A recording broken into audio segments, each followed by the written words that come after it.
النواجذ تبقى دائما ليبيا في الصدارة.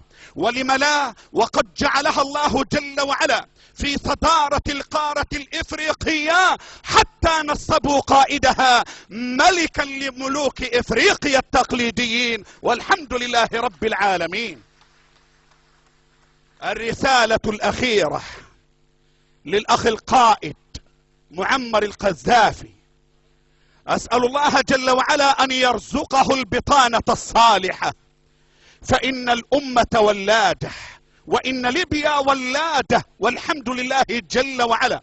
أسأل الله جل وعلا أن يجعله سببا في نصرة الإسلام وأهله وفي حفظ كتاب الله جل وعلا. وأقول له: حافظ على هذه العادة المباركة، حافظ على هذه العادة المباركة للمرة الثالثة، حافظ على هذه العادة المباركة. وتذكر قول إمام كان ينفق بسخاء، عن يمينه عن شماله من أمامه من خلفه، كان ينفق ولا يفكر في شيء إلا أنه يعطي عباد الله جل وعلا.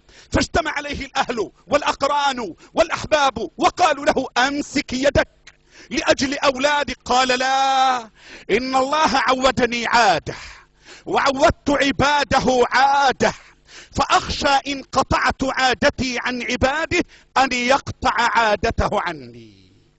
فأسأل الله أن يديم العادة على قائد ليبيا وشعبها، وأن نجتمع جميعا على حفظ كتاب الله جل وعلا.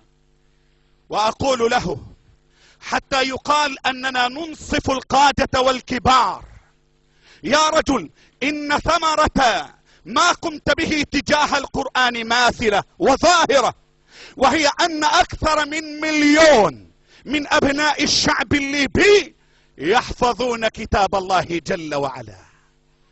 بل إنك فعلت فعلة أعجبتنا للإنصاف، وكنت أتمناها من سائر قادة العرب.